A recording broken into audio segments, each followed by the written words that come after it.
Halo teman-teman, bagaimana dengan videonya? Semoga kalian suka ya. Jadi yang tadi itu saya membuat dulu video, dan ini sekarang saya akan memberikan tips diving untuk pemula agar pengalaman menyelam lebih aman. Teman-teman bisa ikuti tips ini agar diving jadi lebih aman dan menyenangkan. Sebelum itu saya akan jelaskan. Scuba diving atau menyelam adalah salah satu aktivitas air yang menyenangkan. Namun, harus tahu tips diving untuk pemula supaya aktivitas ini tetap aman dilakukan. Awalnya, mungkin melihat aktivitas ini mudah untuk dilakukan. Namun, ada banyak yang harus diperhatikan sebelum dan selama melakukannya. Teman-teman bisa lihat ya, ini schooling fish namanya. Mereka selalu bersama atau grup, dan jarang untuk teman-teman ketemu sendiri. Mereka selalu bersama. Misalnya harus ikut kursus scuba diving dan menyelami lautan terlebih dahulu.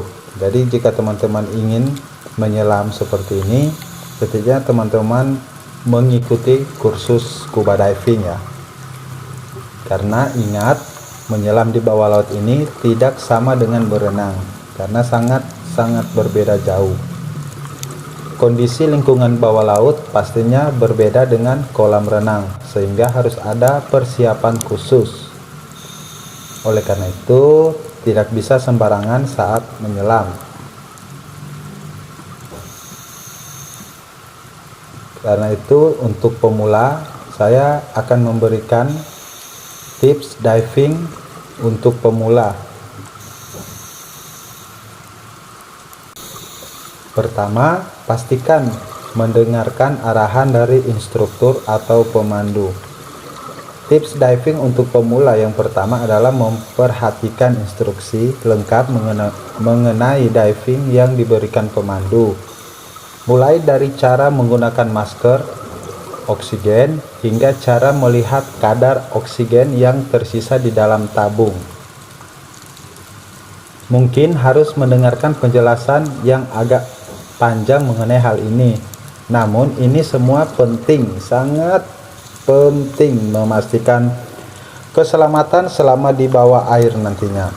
Jadi pastikan mendengarkan dengan baik dan segera bertanya jika ada hal yang masih kurang dipahami. 2. Gunakan kacamata yang pas. Di bawah air nantinya semua perlengkapan diving yang digunakan adalah pelindung utama yang wajib diperhatikan. Jadi harus memastikan bahwa ukurannya nanti pas, nyaman dengan teman-teman.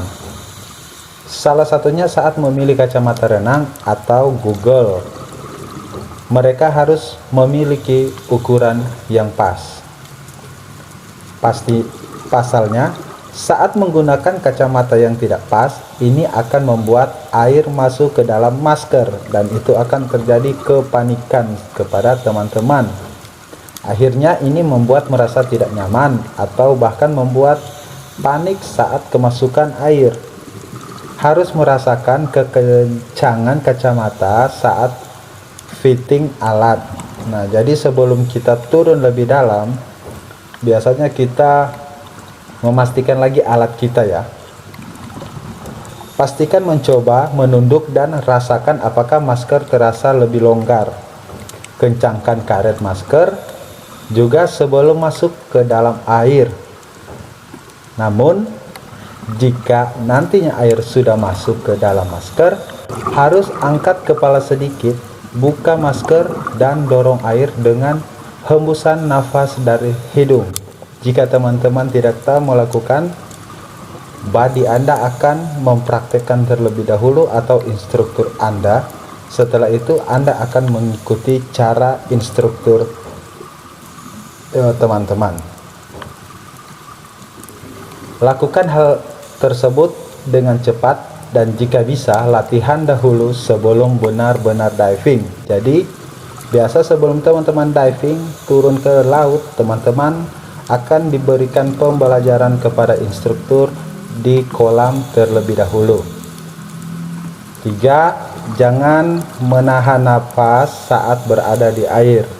Nah, kalau teman-teman melihat saya free diving menahan nafas, kali ini tidak bisa karena saya memakai alat yang berbeda, yaitu alat diving.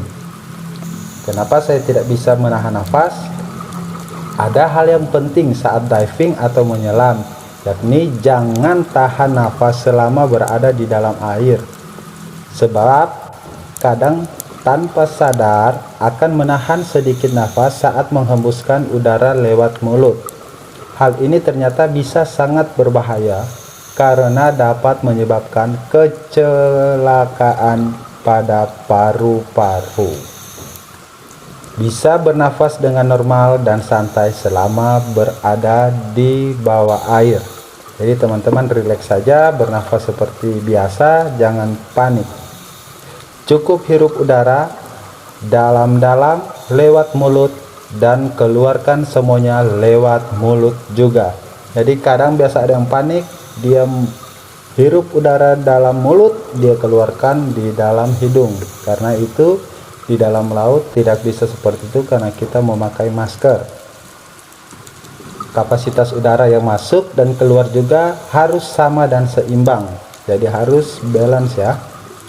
Selain itu, udara di dalam tubuh juga membuat lebih ringan sehingga bisa membuat terdorong ke permukaan lebih cepat. Keempat, pastikan sudah hafal isyarat tangan. Nah, karena kita tidak bisa berbicara di dalam air, jadi kita melakukan isyarat tangan. Oleh karena itu, tips diving untuk pemula lainnya adalah memahami bahasa isyarat tangan yang digunakan sebagai media komunikasi selama di bawah air nantinya. Wajib untuk mengenali dan menghafalkan semua isyarat tangan ini dengan baik, karena ini sangat penting untuk kita jika bermasalah di dalam air. Kita harus berbicara memakai bahasa isyarat dengan tangan. Sebab jika salah mengartikannya akan terjadi miskomunikasi antara teman dengan body teman yang bisa membahayakan keselamatan selama di dalam air. Gerakan seperti jempol ke atas artinya diminta naik ke permukaan. Gerakan jempol ke bawah diisyaratkan untuk menyelam lebih dalam.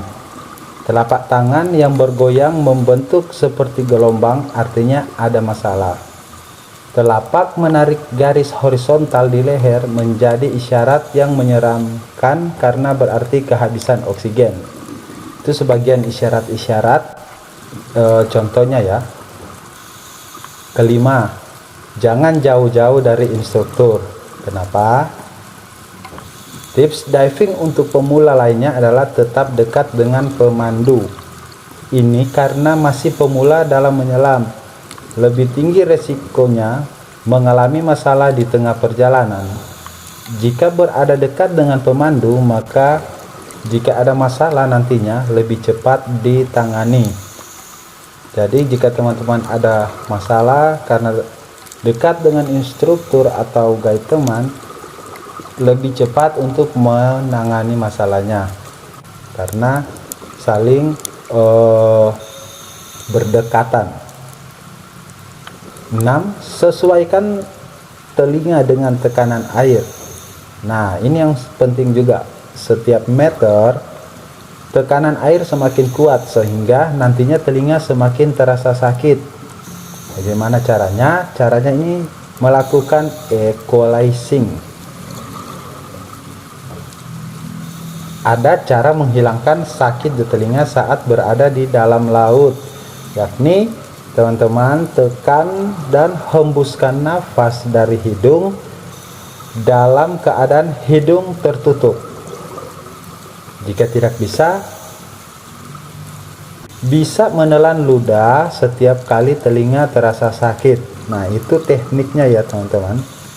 Namun jangan panik jika sakit tak berkunjung hilang.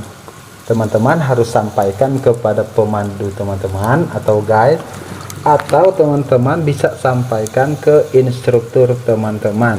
Maka nanti mereka akan memandu. Jika rasa sakit ini tak kunjung hilang, kondisi ini bisa terjadi disebabkan oleh sinusitis atau saat baru sembuh dari flu. Nah, jika teman-teman juga sakit flu, memang kita tidak haruskan teman-teman harus menyelam, karena juga sangat berbahaya untuk kita jika kita mengalami sakit flu, sinus kita akan bermasalah. Inilah 5 pilihan tepat untuk teman-teman. Semoga beberapa tips diving untuk pemula yang bisa diikuti, dan semoga nanti jika teman-teman menyukai dunia laut ini, teman-teman bisa cari dive center terdekat dan mengambil kursus kepada instrukturnya di sana, dan dia akan menjelaskan harganya berapa dan berapa lama jika teman-teman mengambil kursus tersebut. Selamat menikmati, teman-teman bisa merasakan dunia dalam air ini sebelum teman-teman mengambil keputusan mengambil kursus. Semoga ini video sangat bermanfaat untuk kalian. Selamat menikmati dan menonton, mendengar suara air di dalam laut. Sampai jumpa, sampai ketemu lagi. Salam Jim Traveler Indonesia. Sampai ketemu di vlog selanjutnya.